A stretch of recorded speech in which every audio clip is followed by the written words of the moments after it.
this video, we will discuss about count square submatrices with all ones. Given an m cross n matrix of ones and zeros, return how many square submatrices have all ones. So what they're saying is that in the input, you are given a matrix which is of n cross m.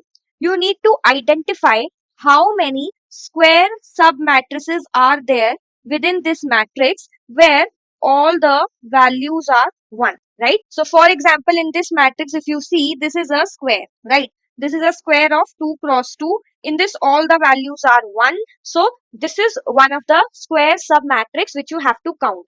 So in this matrix, how many submatrices are there which are having all the values as ones that you need to return as your answer, right? So in this case, if you will see this particular cell, right? This is having the value as 1.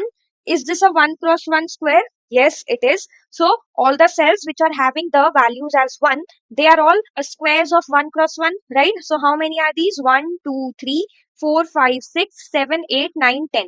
So we have 10 squares of 1 cross 1, right? Then if you see for 2 cross 2, then for 2 cross 2, you will see this is one of the squares, right? This is one of the squares, this is one of the squares, and this is one of the squares, right? So total 4 squares are there of size 2 cross 2, right? Then if we see for 3 cross 3, so we have only 1, right? So we have 1 square of 3 cross 3, right? So total there are 15 square submatrices with all ones in this particular matrix. So 15 is your answer, right? So now how are we going to solve this? Let's see that. So what we'll do is, if let's suppose this is the matrix given to us, then we will create one more matrix of the same size named DP, and that we will use to find out our answer. Okay, so this is a 4 cross 4 matrix, right? So we will create another matrix DP of the same size, which is 4 cross 4. So what you will get, so now what we are saying is that this is a DP matrix of the same size, right? Now in this, what is a particular cell denoting? So we will say that DP of I of j is denoting the number of squares. It is denoting the number of squares having I comma j as its bottom right corner, right? So whatever are the number of squares which are having this particular cell as its bottom right corner, that count will be present here in this cell, right? So let's suppose this is a square, right? So in this particular cell is the bottom right corner, right? So for this particular cell, whichever squares were having this cell as their bottom right corner, that count will be present here. So for example, for this square, this particular cell will be the bottom right corner. For this square, it will be the bottom right corner. If there was one more row and column here, then also this would be the bottom right corner of this particular square, right? So that count we are storing here, right? So now if you will see, let's see for the first cell. So here the value is 1. So you will see that how many squares are there whose bottom right corner is this particular cell. There are no cells above or left or diagonal to it, right? So this is the only cell here. It will form only a 1 cross 1 square, right? So for this, there is only 1 square. Now for this, why are we only considering the top diagonal and the left element? Because as I said, that DP of ij is storing the number of squares having ij as its bottom right corner, right? And bottom right corner means this particular cell, right? We are not worried about what is present below it or what is present to the right of it. We are only concerned about what is present to the left, to the diagonal, and to the top, right?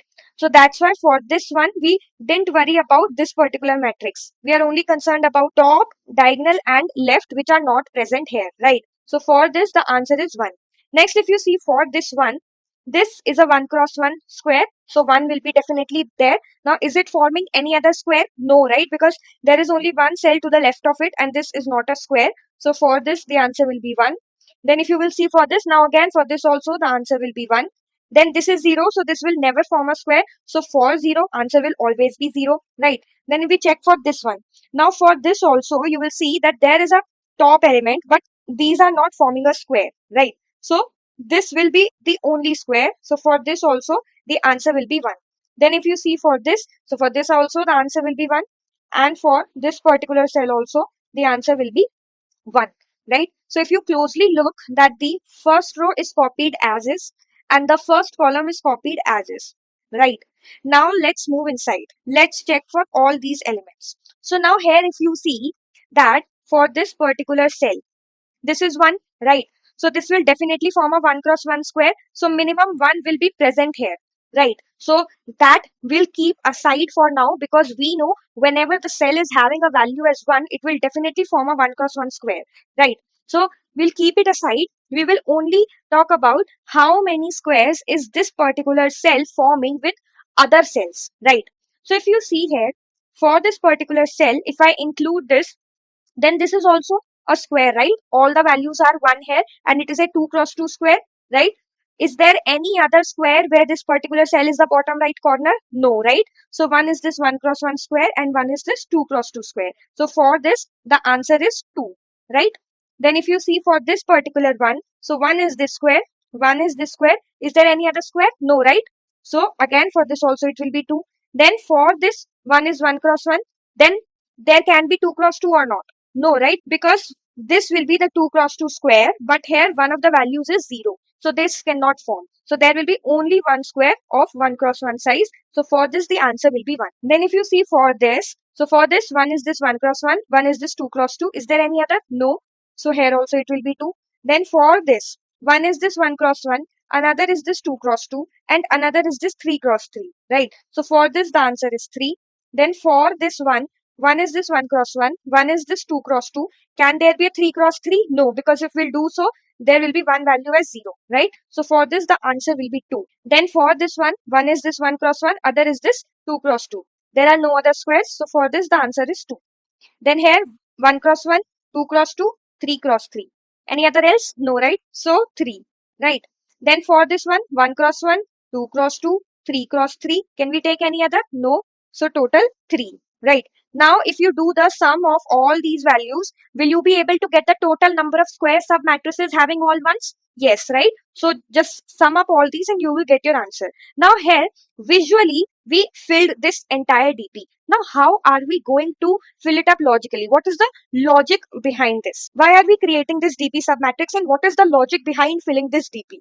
So, if you see here, for this top row and the first column, there are no choices because there are no cells above it or to the left of it, right? So for them, the first row was copied as is and the first column was copied as is, right? Now, from the cell 1 comma 1 till n comma m, there we are checking that apart from 1 cross 1, what else square submatrices can be formed with all the values as 1, right? So if you see here, for this particular cell 1, as I said, dp of ij is denoting the number of squares having ij as its bottom right corner. Since this is the bottom right corner, we are only concerned with the top cell, the left cell, and the diagonal cell, right? We are not worried about what is below and what is towards the right, right? And another thing is that if let's suppose when I am at this cells, I am also not worried about these cells. Why? You will say these are also the top and the left, or you can say diagonal cells. Why are we not considering this? Because for these cells, your answer will already be stored in these three cells, right? When you would come at this cell, you would have already traversed this part, this much part you would have already traversed, right? So these three cells would already contain the number of squares that they are forming with the help of these cells, right? So for this particular cell, we are only considered about the cell just to the top of it, just to the left of it, and just to the diagonal, right? And with the help of these three, we can find out how many squares is this particular cell forming, right? Now we know that if the value in the cell is 1, then 1 cross 1 square is always there, right? So that is one thing. We'll keep it aside and then we'll find out the other squares it is forming. So now, since I said that, now for other squares, this one should be the bottom right corner, right? So we will include the top, diagonal and left cell. So now for this cell, to form another square with order greater than 1 cross 1, it will have to utilize top, diagonal and left cell, right? Only then it will be able to form another square, right? So then that means whenever I want to create or identify another square, all these three should be included in that. Meaning, I should have the same number of units from these three. Only then I will be able to form the square because this is not a square. this is not a square, right? Or this is not a square, right? Only this is a square where this cell is my bottom right corner and these are the rest of the three cells, right? In these three, the answers for the above cells would already be stored. So I'm not concerned about the above cells. I'm only concerned about these three, right?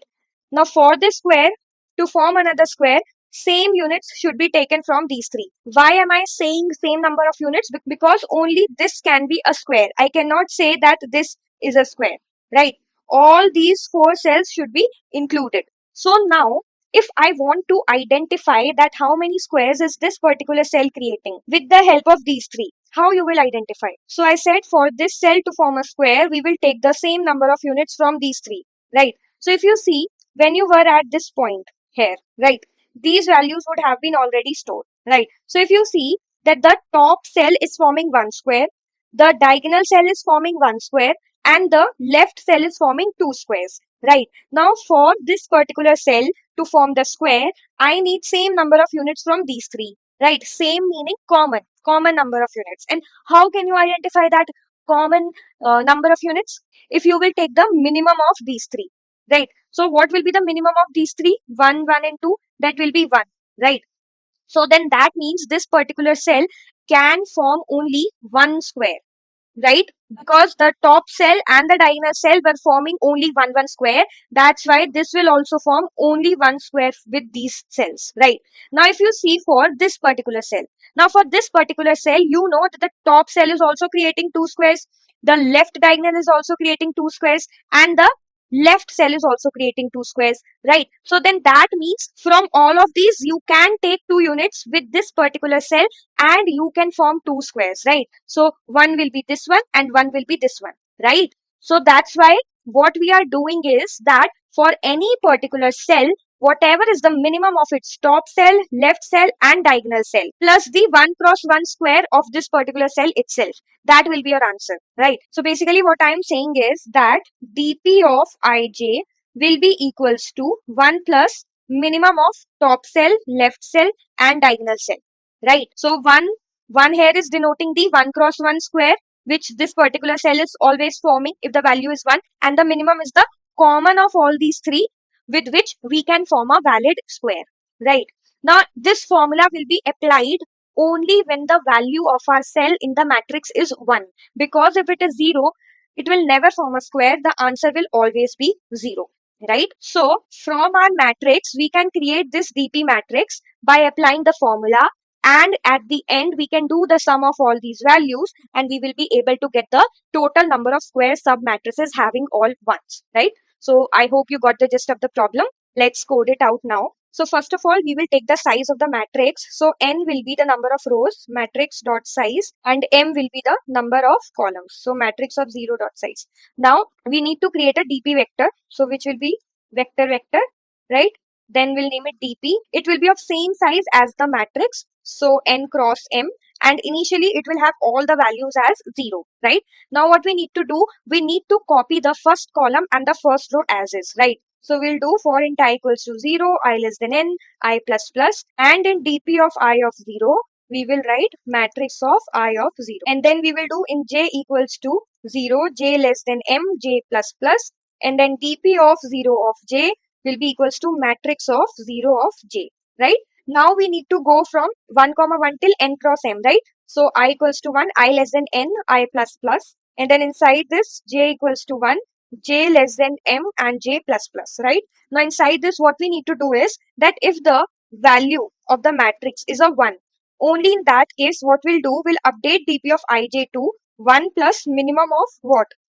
Minimum of the left cell. So left cell will be I and j minus 1, right? And then minimum of the top cell, which will be I minus 1 j, and the diagonal, which will be I minus 1 j minus 1, right? And then at the end we need to do the sum. So first we'll create a variable sum, its initial value will be 0. Then we'll start from 0 comma 0 and we'll go to n cross m. So in j equals to 0, j less than m, j plus plus. Inside this what we'll do, we'll do sum plus equals to dp of ij, right? At the end you will return your sum. So if you see here we are looping n times, here we are looping m times, Here we are looping n minus 1 into m minus 1 times, and here we are looping n cross m times, right? So the overall complexity of this code will be n cross m, right? So let's run this now. So our test cases are accepted. Now let's submit this. So it got accepted. Thank you so much for watching. Please subscribe our channel.